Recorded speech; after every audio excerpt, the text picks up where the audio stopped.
Hello everyone, welcome back to my YouTube channel RJ Yogesh. So guys, आज के इस video में मैं क्रेजी लव के एपिसोड 1 को एक्सप्लेन करूंगा।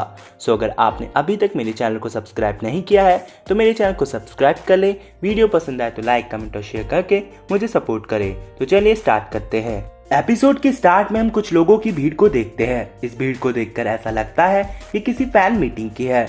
अब हमें दो औरतों को दिखाया जाता है, जिसमें से फर्स्ट लेडी कहती है कि क्या आज वो आएगा या नहीं, या आज भी ये फैन मीटिंग कैंसिल हो जाएगी। तो दूसरी लेडी कहती है ऐसा कुछ नहीं होगा, वो जरूर आएगा।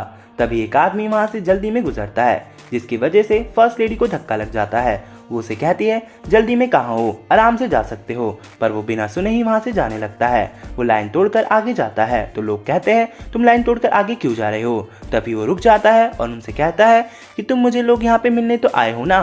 तो वो कहते हैं तुम ये कैसी बात कर रहे हो। वो अपना फेस रिवील करता है और ये हमारे ड्रामे का हीरो होता है, जिसका नाम गोजिन है। लोग उसे देखकर खुश हो जाते हैं। वो लाइन तोड़कर उसकी तरफ बढ़ने लगते हैं।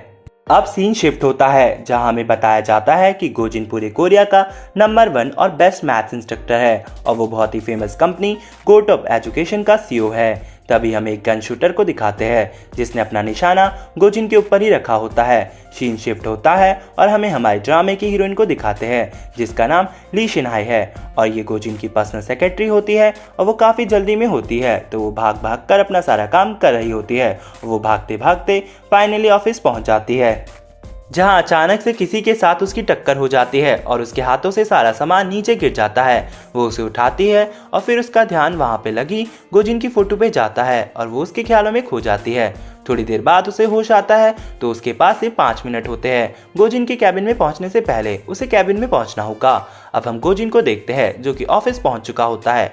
दूसरी तरफ शिनहाई गोजिन के आने का इंतजार करती है और जैसे ही वो आता है वो उसके लिए उसके कैबिन में लेमन ड्रिंक और ब्रेकफास्ट ले जाती है। गोजिन ड्रिंक पीता है और जब वो अपना मील लेता है तो उसे उसमें कुछ अजीब लगता है और वो उसे मुंह से निकाल कर उससे फेंक देता है। और वो शिनहाई के पास आकर कहता है ये क्या है। वो समझ नहीं पाती तो वो उसे दिखाता है ये देखो, उस ब्रेकफास्ट में अनियन होता है। ये देखकर शिनहाई घबरा जाती है और उसे कहती है मैंने तो उन्हें मना भी किया था, पर उन्होंने ये फिर से कर दिया।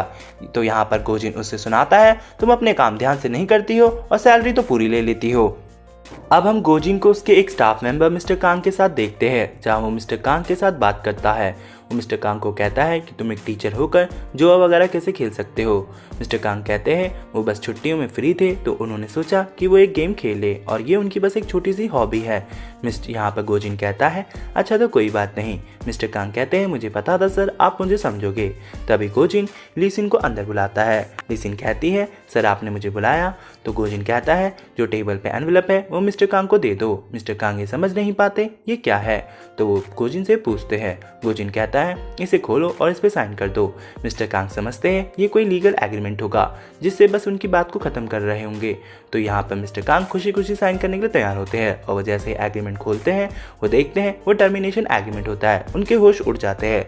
वो गोजिन से पूछते हैं ये क्या है सर, आप मुझे इतनी छोटी सी बात से निकाल रहे हो। गोजिन कहता है मैं तुम्हें गैम्बलिंग की वजह से नहीं निकाल रहा हूँ, अब तुम्हारा बिजनेस में कोई प्रॉफिट दिखता ही नहीं, क्योंकि तुम अब इंग्लिश के बेस्ट टीचर नहीं हो, क्योंकि अब तुम्हारी जगह कोई और ले रहा है। अब मुझे तुम्हारी तरफ से कोई बिजनेस का रिस्पॉन्स नहीं मिल रहा, मैं इस वजह से तुम्हें निकाल रहा हूँ। ये सुनकर मिस्टर कांग गुस्से में आ जाते हैं। वो गोजिन की तरफ बढ़ते हैं उसे मार निकले।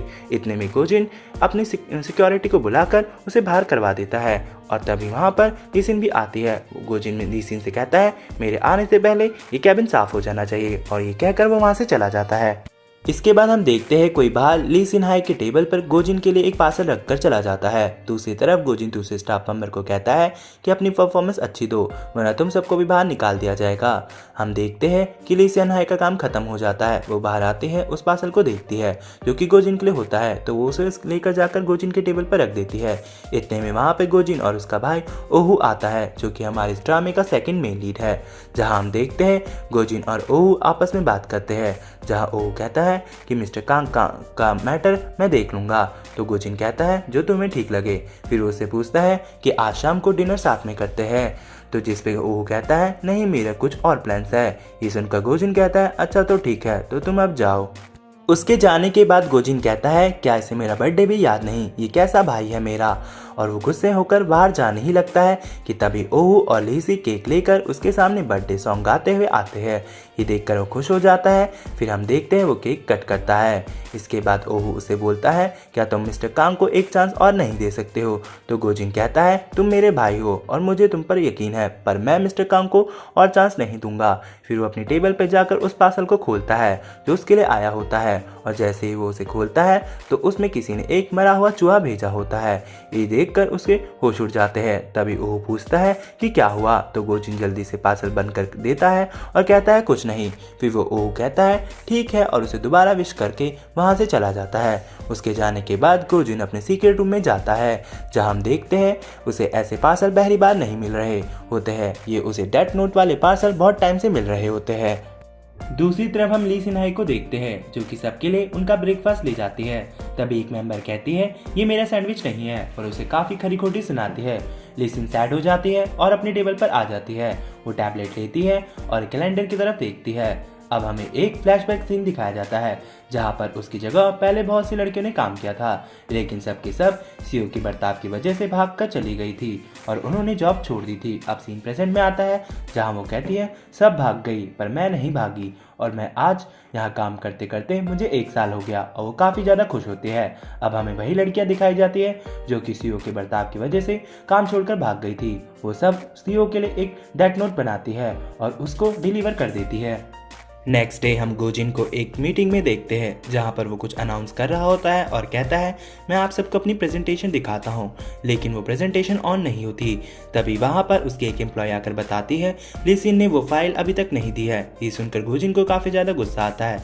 तभी हम देखते हैं वहाँ पर ली सिन भी पहुँच जाती है, तो वो फाइल देने ही लगती है। गोजिन वहाँ पर उसे खरी खोटी सुनाने लगता है और कहता है आप सब लोग यहाँ पर इंस्ट्रक्टर बनने आए हैं तो बात मेरी सुनिए, आप में से बस कुछ ही लोग इंस्ट्रक्टर बनेंगे और जो इंस्ट्रक्टर नहीं बनेगा वो है। वो ली सिन की तरफ इशारा करता है। ली सिन का सारा मोटिवेशन नीचे गिर जाता है और वो ये बात सुनकर काफ़ी दुखी हो जाती है।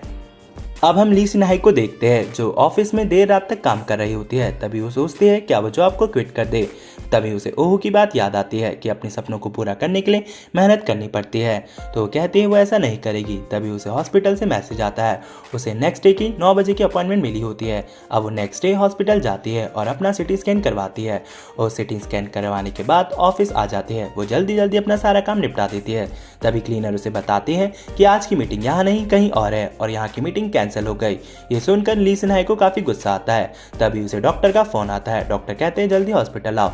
वो दौड़ी दौड़ी हॉस्पिटल जाती है। अब हम उसे डॉक्टर के पास देखते हैं जहाँ डॉक्टर उसे बताते हैं कि तुम्हें ये बीमारी कब से है, तुम्हें ये नहीं पता, तुम्हें इस बीमारी के हिंट भी मिले होंगे। ली सिन्हाई को कुछ भी समझ नहीं आता। डॉक्टर उसे बताते हैं कि उसके सर में एक ट्यूमर है। ये सुनकर उसकी तो जैसे दुनिया ही पलट जाती है। अब वो बाहर आ जाती है। अब हमें डॉक्टर और उसकी बात का कॉन्वर्सेशन का फ्लैशबैक दिखाया जाता है जहाँ डॉक्टर उसे बताते हैं कि उसके सर में एक ट्यूमर है और वो अपने फाइनल स्टेज में है, यानी उसे ब्रेन कैंसर है। ये सुनकर तो जैसे ली सिन्हाई की दुनिया ही बदल गई और वो इस बात को सोच कर रोने लगती है और वो सोचती है क्या वो मरने वाली है। और यहीं पर ये एपिसोड एंड हो जाता है। आई होप गाइस आपको एक्सप्लेनेशन पसंद आई। मिलते हैं इसके नेक्स्ट पार्ट में, तब तक के लिए मेरे चैनल को सब्सक्राइब करें। वीडियो पसंद आए तो लाइक कमेंट शेयर करके मुझे सपोर्ट करें।